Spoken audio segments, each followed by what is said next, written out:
Singalila national পার্কের শিখরে 4600 metre উচ্চতায় থাকুম ভ্যালি।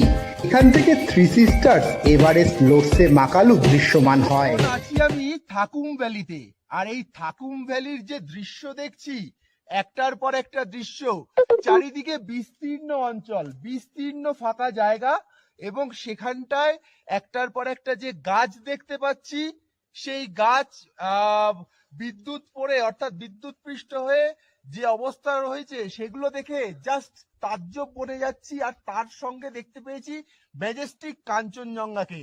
সে চিত্র দেখার পরে সত্যি মেসপোরাইজ হয়ে গেছি।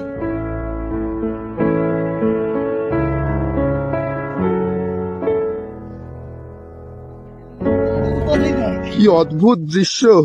ভ্যালিটা আমরা ঘুরছি, আমরা তিনজন রয়েছি এখন, আমি, তাপুদার, কৌশিক। তো যাচ্ছি আমরা, একে একে সব ছবি ক্লিক করা হচ্ছে, আর শিশির একেবারে বিন্দু সব, সেগুলো বরফ হয়ে গেছে।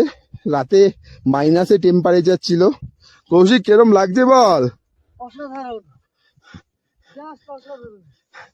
আমার পিছনে তাপুদা রয়েছে, তাপুদাও মোবাইল বন্দি করছে সব, কারণ এই দৃশ্য ফ্রেম বন্দি না করলে নয়। কি তাপুদা, জীবনে একবার আর আশা হবে না, বারে বারে আর আশা হবে না।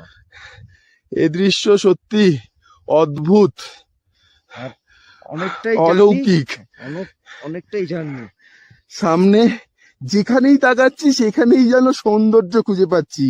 কিছু গাছ, মরা গাছ, কার্যত বাজ পড়ে সেই গাছগুলো মরে গেছে, সেইগুলো এমন ভাবে রয়েছে মনে হচ্ছে প্রকৃতি এরম ভাবে ডেকোরেট করে রেখেছে, তার সৌন্দর্য সত্যি কল্পনা করা যায় না।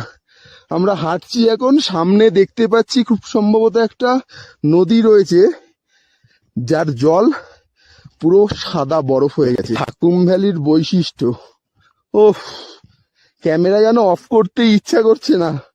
আর সব থেকে বড় কথা, আমার একটার পর একটা পাওয়ার ব্যাংক শেষ হয়ে যাচ্ছে, কারণ এখানে চার্জ দেওয়ার কোনো জায়গা নেই। এখানে সারভাইভ করাটাই সব থেকে বড় ব্যাপার। তো সেখানটায় এরকম সব দৃশ্য ভাবা যায় ফেরার সময়। শুধু দেখুন, উফ, চারিদিকে চাদর বেছানো আছে, চাদর, সাদা বরফের চাদর, অসাধারণ লাগছে।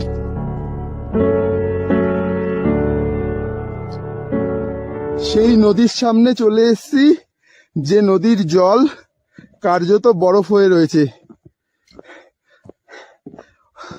এ এক অসাধারণ দৃশ্য, কারণ আমরা কখনো দেখিনি তো, তাই আমাদের কাছে অসাধারণ।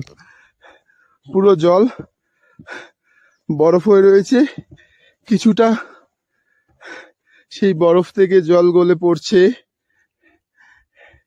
এই যে জল যাচ্ছে।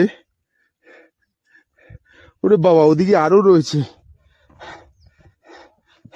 একই দৃশ্য ভাই, উফ, কল্পনা করা যায় না এই দৃশ্য। চারিদিক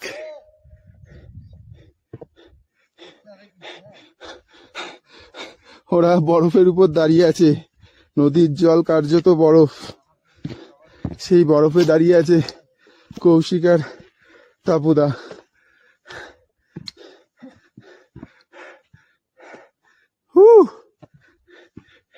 এসব কি কি করেছিস তোরা এসব?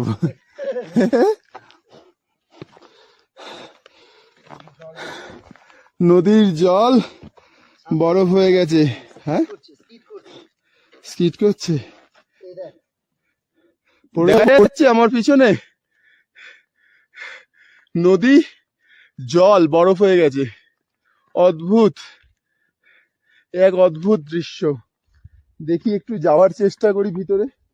ওরে বাবারে, না না, শক্ত আছে, বেশ বেশ শক্ত আছে।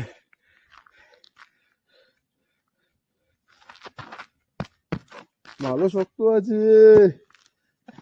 হো হো, দারুণ।